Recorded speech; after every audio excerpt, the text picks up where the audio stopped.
Hello guys, this is Donald's Movies, and welcome to the 50th episode of the World of Warcraft Lore Q&A. In this video, I'll be answering some of the questions that you guys left on the previous Q&A, and if you want to get your questions answered, you can send them by YouTube comment section, Facebook and Twitter. And if you send them over Facebook and Twitter, I'll probably try to respond to them as fast as I can. Sometimes I might miss it, but if I do, just send it over like a week, because sometimes I just don't see the messages. Or I see them and then I get sidetracked and then I forget about it, even though I want to respond to it. So if I don't respond to your messages, just make sure to send them again after like a week and I will try to do my best. So let's not waste any more time and let's get into the actual questions. The first question is by Isaac and he asks, hey, in Rise of the Horde, Ner'Zhul sent Uratan to meet up with Welen because his clan was closest to Oshagun in Nagrand. However, isn't the Warsong Clan located in Nagrand, thus making them closer to Oshagun? Why did Ner'Zhul send the Frostwolf clan instead of the Warsong clan? And so honestly, I don't even know. It's just everything is so different in Warlords of Draenor, I can't even explain it.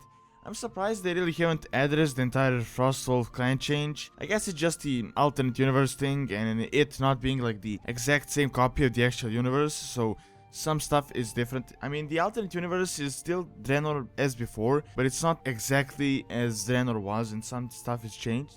Now, in reality, as explained in Lord of the Clans, the Frostwolves met the wolves in Alterac Valley when they were hiding in harsh winters, so they got a mutual connection with them. It's not really sort of a master-slave thing, but more of like a companion or a friend sort of a thing. Now, from what I understood in the actual lore, they are from Nagrand and are only like a winter zone once they go through the Dark Portal. While in Worlds of Draenor, I believe they're still from Frostfire Ridge, but they go to Nagrand on certain season. And it's honestly really sort of a loophole, as I don't think Frostfire Ridge was there before the entire Worlds of Draenor announcement, and I don't think they even knew about the zone before. Now, I may be wrong on this, but I think this is on the same boat as Dragonmaw Clan, who are apparently from Draenor, but only got that name because they controlled the Lexstrasza and the dragons, so I don't think they even had anything to do with dragons on Draenor, so their name doesn't really make that much sense. Or even Kargat Bladefist, as all of them kinda got the lore revamp, even though the Dragonmaw Clan isn't really that relevant in Worlds of Draenor, apart from the Blasted Lands, and not like the past Dragonmaw Clan, but the actual Dragonmaw Clan with Warlord Zila and everything.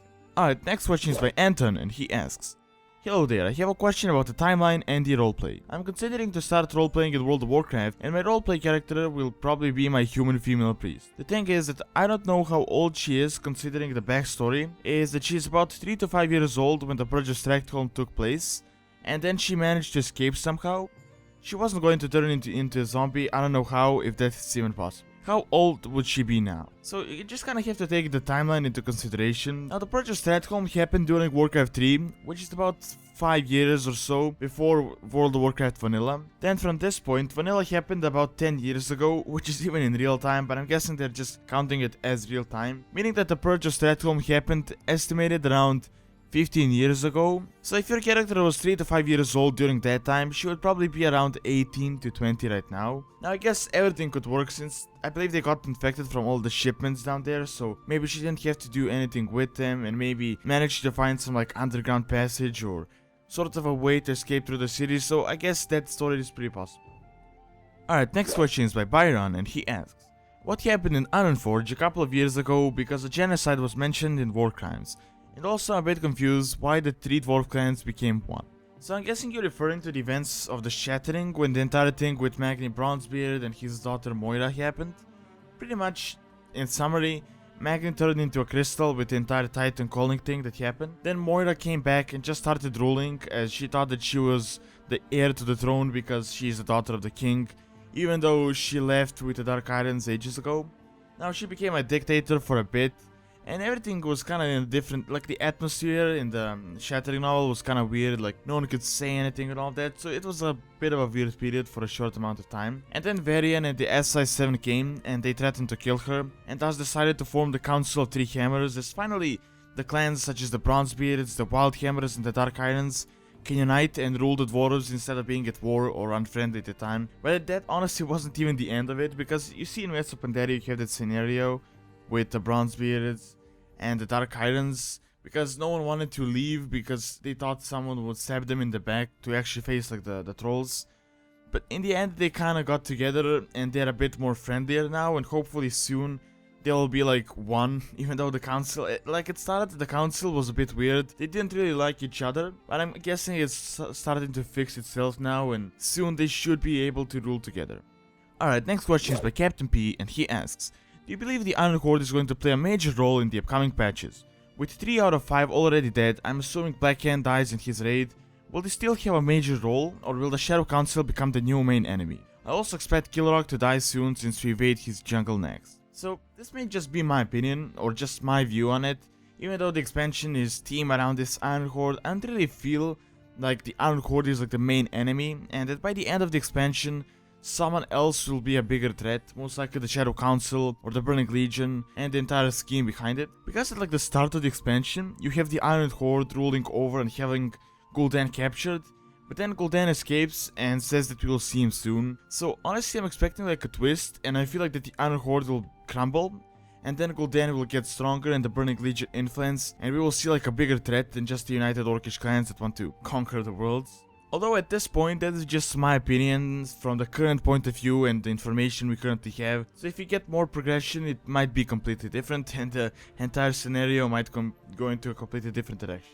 Alright, and the last question is by Frog, and he asks, how do you think Worlds of Draenor will tie into the next expansion? Because it seems more of like a side quest, honestly, than a true mission.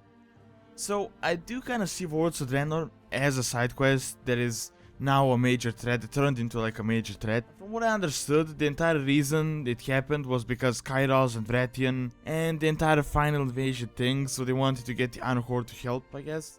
But it got a bit out of hand, if you can tell, so it isn't completely out of the blue like the alternate universe thing. It has some sort of a tangent, like a path that it was leading to it, so it's not like it came out of nowhere. Because, I mean, they have been talking about the final invasion thing for quite some time now, although it was mostly through Mists of Pandaria. But on the actual reasons, I think Blizzard just noticed a drop in their subscribers, and they decided to just go back to their roots, so orcs and humans, and they're trying to like fix the game. I mean, which they did successfully, because almost everyone loves the expansion, and they gain a bunch of old and new subscribers, so it did really work out for them. But then on the other side, I can't really say that all the expansions so far followed some sort of a path. There's almost all of them have kind of been random, except maybe Wrath of the Lich King, because we knew about Arthas and we knew that he would pose a threat at some point in time. But things like finding an entire new continent shrouded in mists, as in Mists of Pandaria, or the Dark Portal reopening, is all kind of a bit random, so it's not like it was following a certain path as before.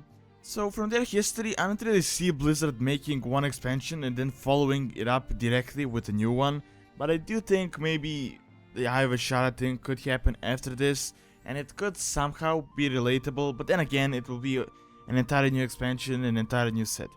Alright, that is all I have for this Q&A. Thanks a lot for watching, and don't forget to leave your questions either by YouTube comment section, Facebook and Twitter, and you could also send YouTube personal messages, but try to limit those because sometimes I don't see them and I miss a lot of those, and I know I missed a lot of those in the past, so it would be the best if you could just leave it in the comment section below, because I have everything organized and I can just see all the questions from that Q&A. Also, don't forget to like, favorite and subscribe, and give me some feedback on what you would like to see on the channel and what sort of videos you would like to see. And also check out my Twitch.tv stream, as I will start streaming seriously after the new year, and I'm planning on doing the 12-hour stream most likely on the 8th of January, and I will try to make an announcement video pretty much explaining everything. So thanks a lot for taking your time out of your day to watch this video, and see you next time.